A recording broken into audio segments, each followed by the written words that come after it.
Hello and welcome to the Making of the Global World, Part 4 and the concluding topic.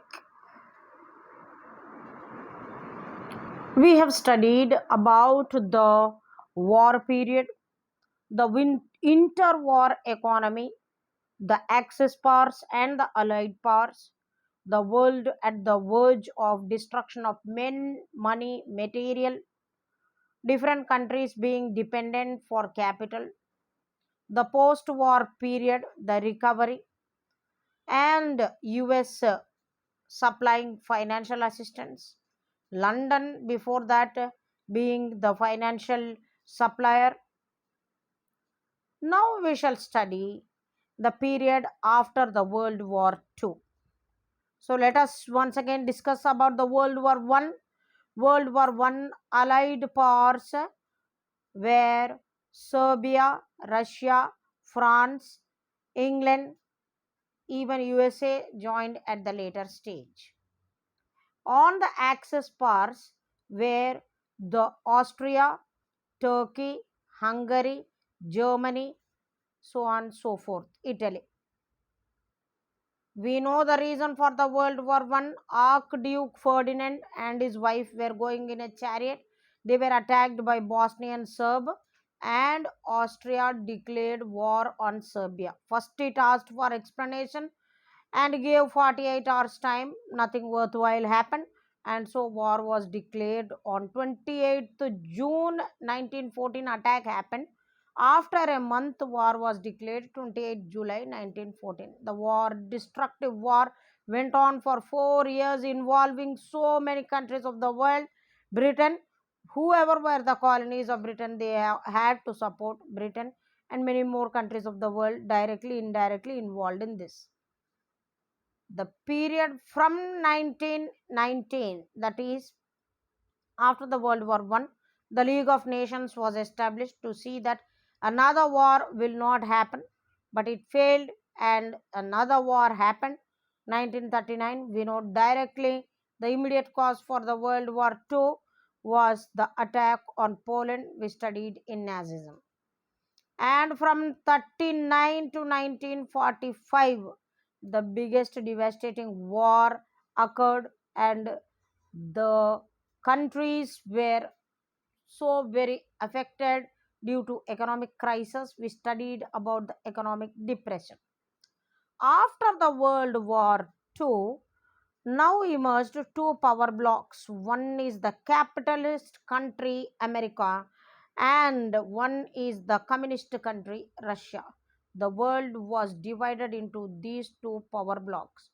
So what will happen to the newly independent nations of which received their independence from Britain and colonial masters? They remained non-aligned. One such non-aligned country, India, Egypt, Yugoslavia. These all people played a very important role. Abdul Nasser, Marshal Tito, Pandit Jawaharlal Nehru, they made the non-alignment movement. They decided not to join any of the power blocks, neither America nor Russia. And there was a cold war between these two countries. This cold war was, America was suspicious that communalism will spread in different parts of the country. The communist ideology, the rule of that communist ideology is going to spread. On the other side, Russia was suspicious, and it believed that the capitalism is going to spread. When these two things were at the verge, important power blocks, the Cold War was intense. The civil rights movement followed, also followed by the Vietnamese War and their struggle to gain independence from all these colonial masters. So, how did the economies of these countries shape up? We shall see now. The Second World War broke out. We saw the result of the Second World War with the death of Hitler, and then we know the final stage, the bombing of Japan. Japan bombed on USA, USA bombed on Japan, Hiroshima, Nagasaki, and Japan bombed on Pearl Harbor. And at the end, The population was very much affected, civilians were affected, soldiers were affected, money, men, everything got affected due to this wars. So the economy is shattered. There was a need to build up the economy. Then came the world to be providing the financial assistance to the nations which were affected. There was a need to have this conference. This conference was held at Britten's, New Hampshire, at USA. Then the decision was taken to establish the financial institution, the International Monetary Fund, and the World Bank. In 1944, this organization came into existence, and many countries of the West played a very important role. US also had the veto power. Veto power is the deciding power to take decision.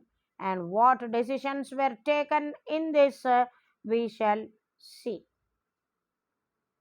So, the post war period, that is after the war, it was required that a new system had to be started, a new era, a new beginning in the world. The economy, world economy, which was shattered, which was destroyed due to the war, it has to be once again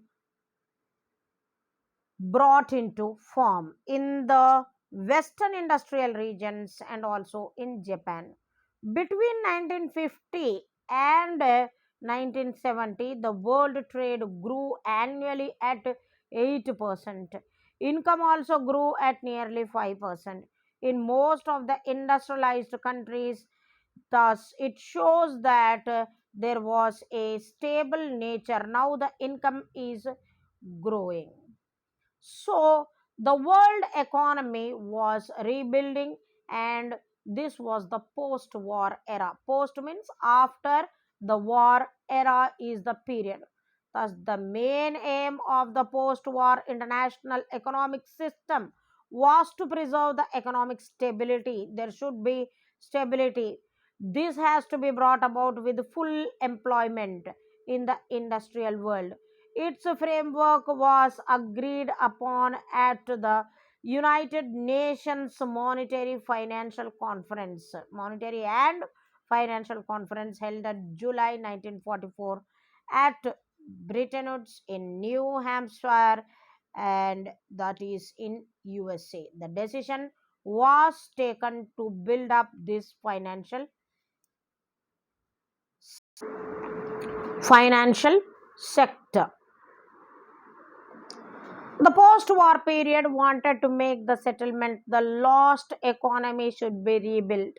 The Bretton Woods institutions are the two twins, they are called as Bretton Woods twins, that is, the World Bank and the International Monetary Fund. They were set up at the meeting of 43 countries in Bretton Woods, New Hampshire, USA, July 1944. Their aim was to rebuild the shattered post war economy, promote international economic cooperation, trade. The post war settlement aimed at Bretton Woods institution. Here, the economists and the politicians they drew up a map. Two political lessons they wanted to have. One is economic experience, and one is to rebuild the world map. So, first, an industrial society based on mass production cannot be sustained without mass consumption. The mass production was brought up with the new technology. But if the overproduction of goods is not to be consumed, then that is going to remain wasted. So, to ensure mass consumption, there was a need for higher and stable income. How shall we get the stable income? This income will become stable if employment is going to be done. If employment is unstable, income will not be stable. So, full employment has to be done first. Stable income also required steady full employment, and now the markets alone could not guarantee full employment. The industries have to start full production and employment. Therefore, governments have to step up in to minimize fluctuation of prices. There should not be rise and fall in the prices. Output and employment, there should be stability. Economic stability should be ensured. It should be fixed only through intervention of government. Government has to interfere, check from time to time what is the level of production, what is the consumption, what is the wastage, and all those. The second lesson is related the country's economic links with the outside. No country should feel that it is self sufficient. It should raise its standard to the international level. Full employment should be done. Only then the goal can be achieved. Capital will flow from outside. Here comes MNC. Here comes globalization. Capital will flow from other countries. Goods will flow from other countries. Labor will flow from other countries. This is nothing but globalization. Thus, the aim of the post war period international economic system was to preserve the economic stability, full employment in industrial world, and its framework was agreed upon at the United Nations Monetary and Financial Conference. We studied Bretton Woods, New Hampshire at USA. Now, this rebuilding of the economy was done with the Bretton Woods twins. Who are the Bretton Woods twins?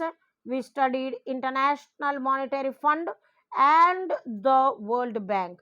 The previous bank name, World Bank name, International Bank for Reconstruction and Development, now popularly known as World Bank. This was set up to finance the post-war construction, reconstruction, all those economies which were shattered, broken down, collapsed. For them, financial assistance will be given. The IMF and the World Bank are referred to as Bretton Woods twins institutions. So sometimes they are called as Bretton Woods twins. They are born at the same time in 1944. Real work started in 1947. The post-war reconstruction, international economic system has to be reconstructed. This entire system is called as Bretton Woods system. The IMF and the World Bank commenced the financial operations in 1947. The decision making of these institutions is controlled by the Western industrial powers.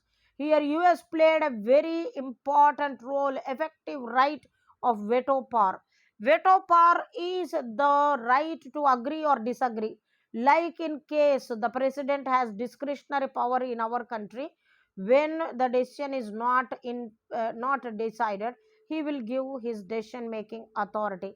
When in the house votes are not stable, the decision is not given, either pass or fail, then speaker has the veto power, he uses it. So in that way, the World Bank decisions, IMF decisions, here US plays very important role.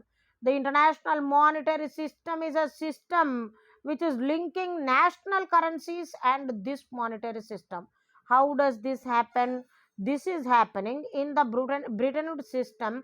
It is based on fixed exchange rate. In this system, please listen carefully. In this system, the national currencies, for example, India's national currency is rupee. This rupee is pegged to the dollar at a fixed exchange rate. Means $1 is equal to I mean not $1, the ounce of gold. Ounce, 1 ounce is equal to approximately 3 tolas. It is 28 point some grams. So that ounce, all important materials like gold, silver, all precious metals, they are measured in ounce. So the value of gold is taken. Whichever country is having more gold, it is very rich.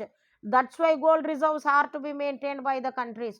Even foreign reserves are to be maintained by the countries. That's why when we exchange, export and import will bring foreign currency. So when we make more exports, we get more of foreign exchange. The country becomes richer and economic policy can be tackled. So the exchange was rate was fixed For 1 ounce of gold, $35.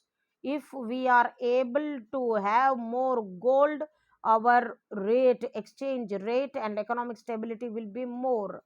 And if we are not able to have that, our economic stability will be low. So Indian rupee was pegged, means it is in challenge, or it is in comparison to the uh, exchange rate. And what is the exchange rate? 1 ounce of gold is equal to $35. 1 ounce is equal to approximate how much? 28 point some grams. This is dollar. The early post-war years, the making of the global world. Here, Bretton Woods system inaugurated an era of unprecedented growth and trade and income for the Western industrial nations and also Japan. All those nations which had a vision for capturing the international market, they were working on it. The world trade grew annually 8% from a period from 1950 to 1970, and incomes also nearly 5% they have increased. Now the steady growth was to be seen. Growth was also noticeable, more steady, without large fluctuations. There is no much fluctuation. Price is also under control. When all this is happening in the developed countries, what about the newly emerging developing countries which were under the colonial rule? These developing countries also now wanted finances. They were also in a hurry to rebuild and catch up with the advanced countries. And they were colonized, they were exploited, they faced the problem of imperialism. Their resources were taken away. There is unemployment, there is poverty, there are so many other problems, economic problems, there are so many geographical problems, social problems, political problems in their countries. Under those circumstances, it was difficult for these people to make up new plan. Therefore, they thought they should also invest. Vast amount of capital is required. Importing of industrial plant, technology, equipment, everything has to be is to be invited from other countries. How this will happen? This will happen only by globalization. The MNC will bring it all. That's how we are connecting both the topics, making of the global world and the globalization.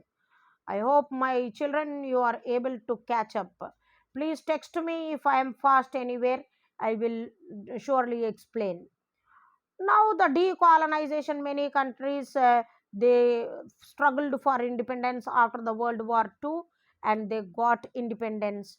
And the Second World War gave the deciding factor. Colonies in Asia got liberty, colonies in Africa got liberty. They all emerged free. Independent nations now overburdened by poverty, lack of resources, and their economies and societies were handicapped by long period of colonial rule. No rights, exploitation, no freedom, no growth, unemployment, backwardness, standard of living is low. Not one, many more problems they had. So, from the late 50s, the Bretton Woods institution began to shift their attention more towards these developing countries.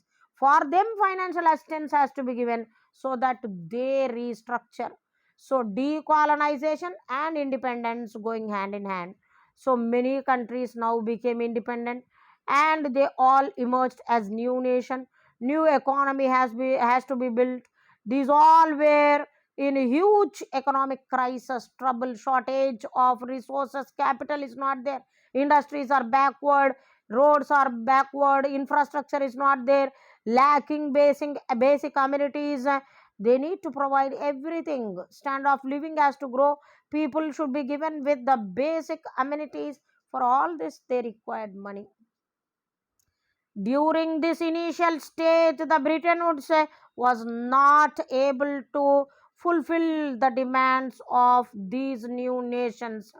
So much money was not available, or it could not fulfill the needs of these growing demands of these nations. On the other hand, Europe and Japan, they were quickly rebuilding their economy, and they grew as independent nations, a new nation in the world they were shaping up. The newly independent countries now they came under the guidance of international agencies dominated by the former colonial powers. The former colonial powers controlled vital resources, important resources such as minerals, land in many parts, and also in the colonies they exploited all these resources. Large corporations of other powerful countries often they were managed to secure these rights. They were exploited, and the developing countries natural resources were very cheap, so the colonial masters took advantage of this and they exploited.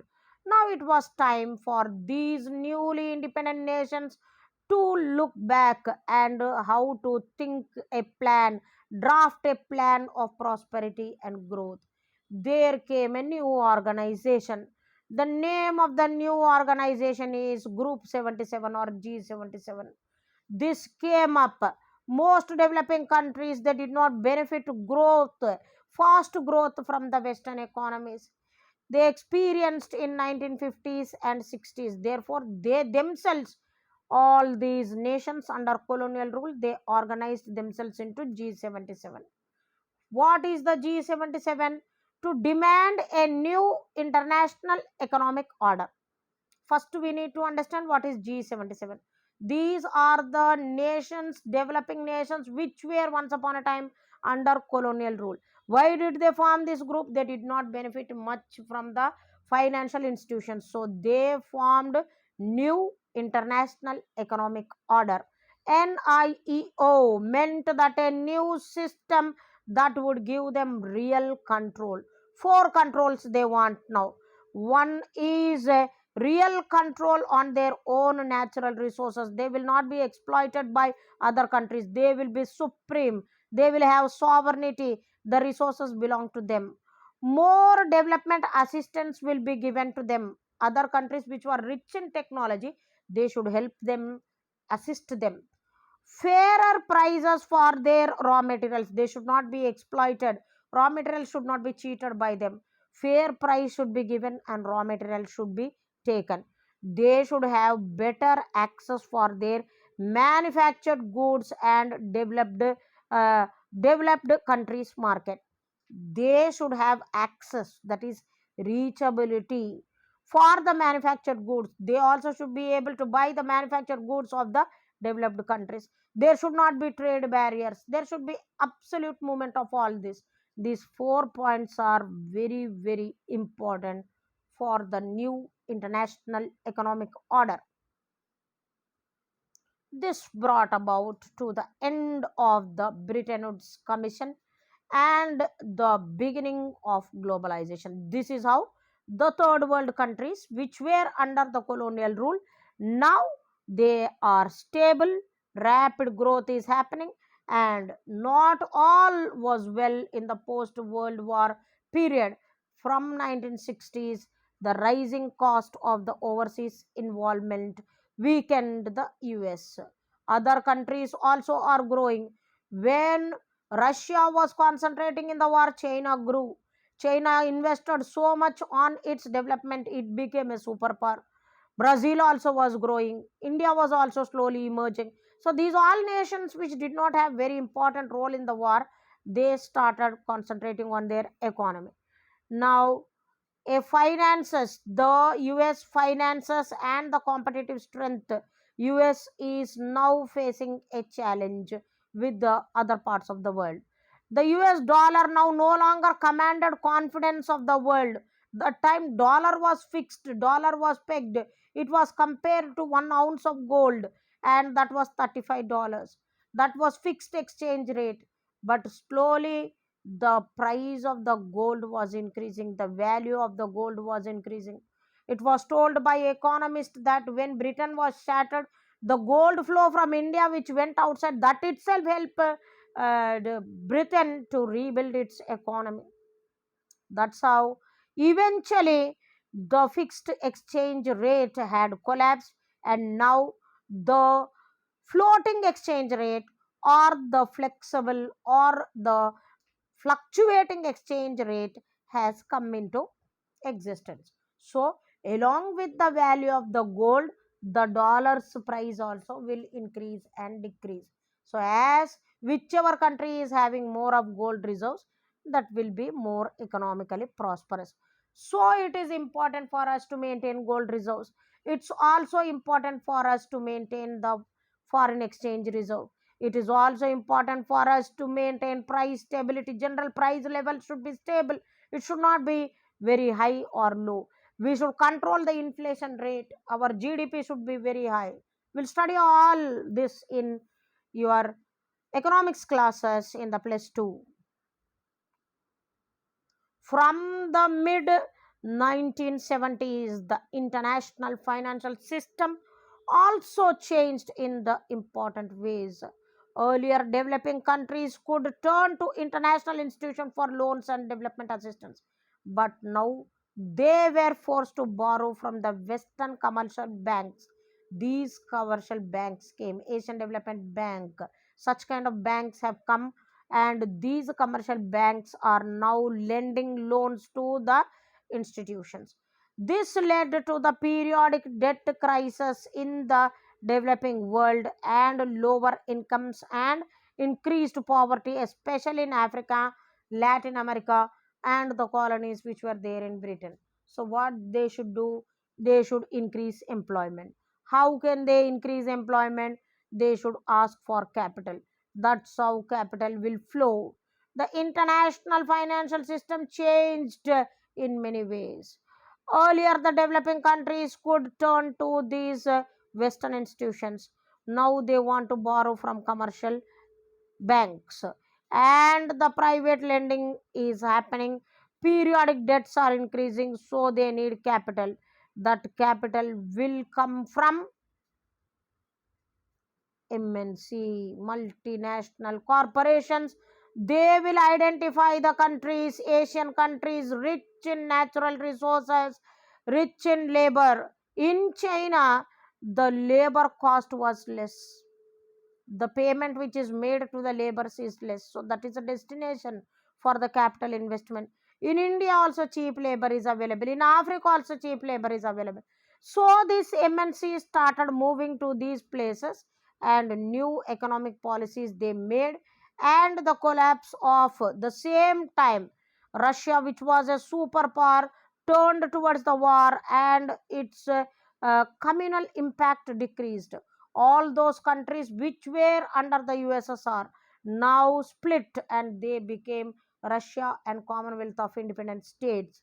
So now the power blocks. USA as a capitalist, its power is decreasing, and Russia as a communist bloc, its power is decreasing, and other countries they are now focusing on their economy. They are also competing with the global world, and the capital is moving from multinational companies into these areas where wages are low, raw material is very cheaply available, and labor is ready to work.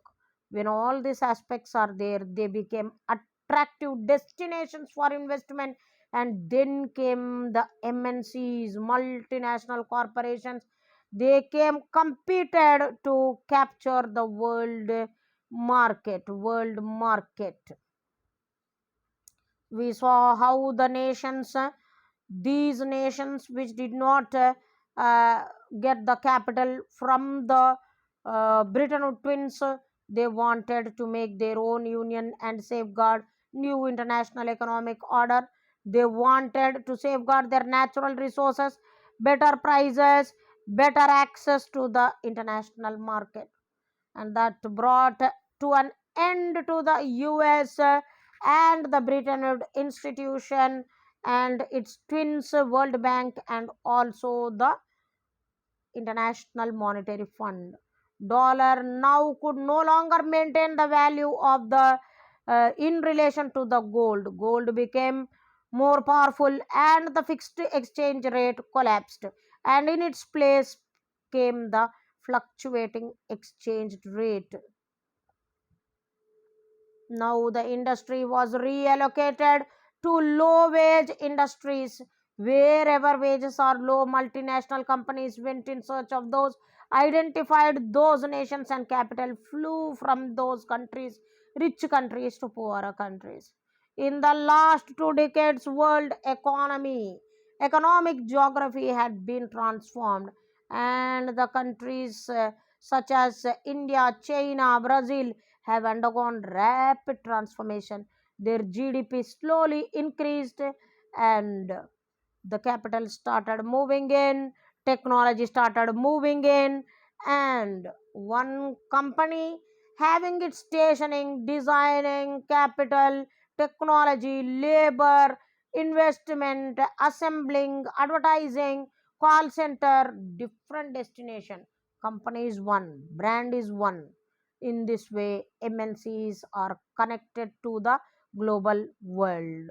So now came the world economy, and this world economy had been taken shape. China, which was cut off with the rest of the world for several centuries. In 1949, after its revolution, this came back to once again its form, and China came as the answer for economy to restore its economy. The reason is new economic policies it had made, and wages are low, labor is more. In both the countries, population is more, so always labor is more. Collapse of the Soviet Union, this is the added advantage. Eastern European countries, most of them which were under the Russian hold, they are now split up, and many countries became independent and came to be under the fold of world economy. Each nation is shaping its economic strategy. Under those circumstances came these countries where wages are low but huge natural resources, very good attractive destinations for investment. China, India, Brazil. So, the preferred destinations for the movement of rich countries to bring in capital, bring in investment, bring in technology. Labor are already there, and the work will happen in many fold. So, many third world countries which have been not directly involved with the capitalist or the communist have grown rapidly with the new investment which came up. India, China, Brazil, we just saw.